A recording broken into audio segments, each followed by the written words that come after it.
Ciao a tutti. Immagina una scatola. Non una scatola fisica, ma piuttosto una metafora per descrivere lo spazio mentale in cui vive una persona affetta da narcisismo. La chiamerò la scatola del narcisista. Questa scatola è tanto invisibile quanto reale ed è costruita con materiali intangibili come l'ego, l'apparenza, il controllo e il bisogno costante di ammirazione. Tuttavia, dentro tale scatola si cela anche la fragilità, la paura e un senso profondo di insicurezza, spesso mascherato da una facciata impeccabile. Per capire veramente la scatola del narcisista dobbiamo prima comprendere come viene costruita. Fin dalla tenera età, molti narcisisti sviluppano un profondo bisogno di convalida esterna, come se la loro identità fosse un mosaico di specchi, frammenti di ciò che gli altri vedono riflesso in loro. Ogni approvazione, ogni complimento, ogni sguardo di ammirazione rappresenta un tassello di questo mosaico. Tuttavia, sotto la superficie scintillante si nasconde una realtà molto più complessa, come la paura di non essere mai abbastanza, di essere smascherati come falsi. Il narcisista costruisce quindi una scatola intorno a sé per proteggersi, nascondendo queste paure dietro uno strato di arroganza, di grandiosità e di un'incredibile attenzione all'immagine. Questa scatola si rinforza con il trascorrere del tempo. Le esperienze della vita vengono filtrate attraverso il bisogno di sentirsi superiori e invulnerabili e la scatola si restringe progressivamente, isolando il narcisista dal mondo reale. All'interno di tale scatola le emozioni autentiche vengono spesso soffocate o reinterpretate in modo tale da adattarsi alla narrazione di perfezione che il narcisista ha creato. Uno degli aspetti più critici della scatola del narcisista è il suo bisogno di controllo. In superficie il narcisista sembra desiderare solo ammirazione e attenzione, ma in realtà ciò che cerca è il controllo totale sulla propria immagine. Tale controllo si estende anche agli altri. Infatti le persone intorno a lui devono rispettare e alimentare la narrativa che si è creato. Per un narcisista ogni relazione diventa uno specchio. Le persone non sono altro che strumenti dalle quali ottenere conferme, riflettendo costantemente l'immagine ideale che il narcisista desidera proiettare. È per questo che spesso i narcisisti sono molto carismatici e affascinanti all'inizio di una relazione. Ma una volta che hanno ottenuto l'approvazione e l'adorazione iniziale, il controllo diventa più rigido. Le persone vengono manipolate affinché rimangano all'interno di certi ruoli, senza mai mettere in discussione l'immagine del narcisista. Ma cosa succede quando qualcuno smette di riflettere quell'immagine? Ecco dove la scatola si chiude ancora di più. Il narcisista tende a reagire con rabbia o con distacco, tagliando fuori chiunque non contribuisca alla sua visione di sé.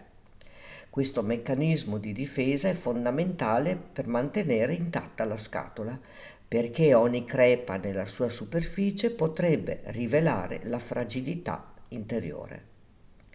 Uno degli effetti più devastanti della scatola del narcisista è la perdita progressiva dell'identità autentica.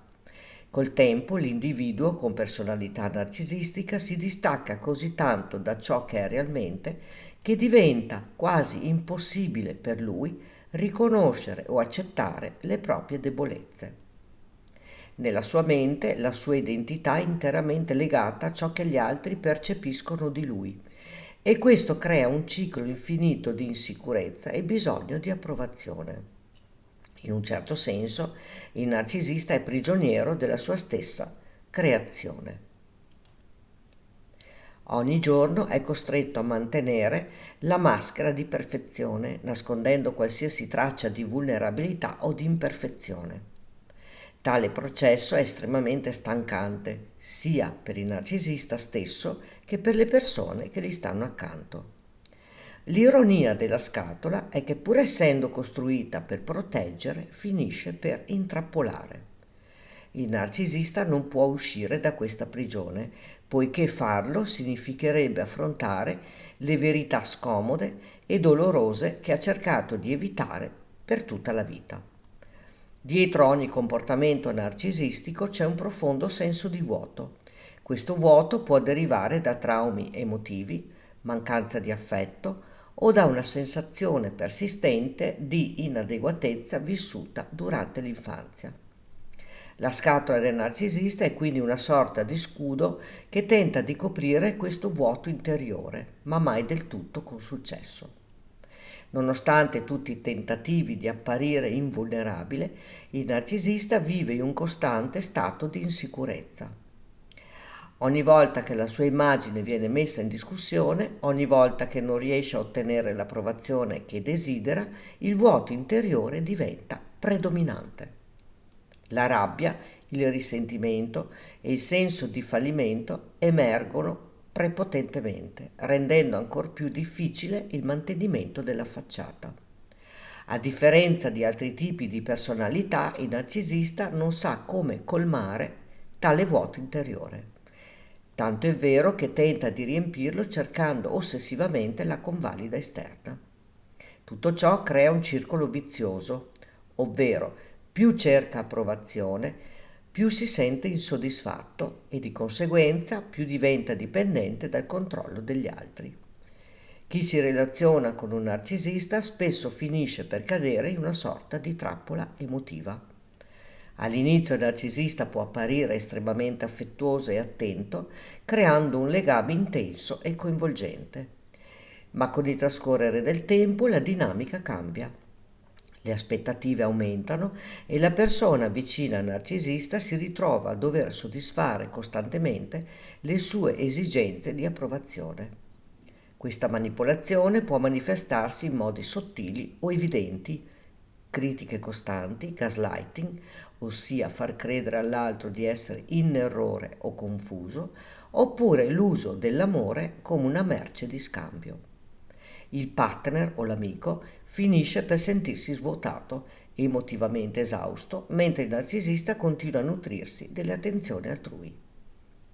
Tuttavia, la tragedia del narcisista è che anche quando ottiene ciò che vuole, non è mai davvero soddisfatto. Il bisogno di convalida diventa infinito, un pozzo senza fondo che non può mai essere completamente riempito. E così le relazioni finiscono spesso per deteriorarsi o rompersi, con il narcisista che si sposta verso una nuova fonte di ammirazione, lasciando dietro di sé una scia di cuori spezzati e di totale confusione. Ma esiste una via d'uscita dalla scatola del narcisista? La risposta è complessa. Il narcisismo è radicato profondamente nella psicologia dell'individuo e non può essere curato in modo semplice o rapido. Tuttavia, con una profonda introspezione e un genuino desiderio di cambiamento, un narcisista potrebbe iniziare a vedere le crepe nella sua scatola. La terapia è spesso uno dei pochi strumenti efficaci per aiutare un soggetto di matrice narcisistica a sviluppare una maggiore consapevolezza di sé. Attraverso un lavoro terapeutico prolungato, il narcisista può imparare a riconoscere e affrontare le proprie insicurezze e paure nascoste. Tale processo però richiede una forte volontà di abbandonare la falsa facciata e di accettare la vulnerabilità. Il cammino verso la libertà dalla scatola è lungo e doloroso, ma non impossibile. Il primo passo è la consapevolezza che la scatola stessa esiste e che pur essendo una costruzione protettiva è anche e soprattutto una prigione. Solo quando il narcisista è disposto a confrontarsi con le proprie ombre e ad abbracciare l'autenticità potrà iniziare a smantellare le pareti che ha eretto attorno a sé. In sintesi, la scatola del narcisista è una metafora potente per descrivere l'esperienza di una persona affetta da narcisismo. È una prigione invisibile fatta di insicurezze mascherate, da arroganza e di un bisogno incessante di controllo e di ammirazione. Dentro questa scatola il narcisista è intrappolato da una realtà creata da lui stesso. incapace di uscirne, a meno che non decida di affrontare il vuoto interiore e le paure nascoste che ha cercato di evitare per tutta la vita. Chi vive all'interno di questa scatola lotta costantemente per mantenere l'apparenza di perfezione, ma questo processo porta spesso a un senso crescente di isolamento e di insoddisfazione. Per chi si relaziona con un narcisista è fondamentale riconoscere la dinamica e proteggere il proprio benessere emotivo. Uscire dalla scatola per chi è coinvolto significa spesso ritrovare se stessi fuori dalle proiezioni dell'altro. La speranza per il narcisista risiede nella possibilità di accettare la propria umanità e di coltivare una consapevolezza autentica di sé. È solo riconoscendo l'esistenza di tale scatola che si potrà un giorno iniziare a distruggerla. E tu che cosa ne pensi? Racconta qui sotto nei commenti. Puoi condividere questo video per dare maggiori informazioni ad un pubblico più vasto. Ricordati di iscriverti al canale e di attivare la campanella, così potrai ricevere le notifiche dei nuovi video. Grazie per avermi seguita.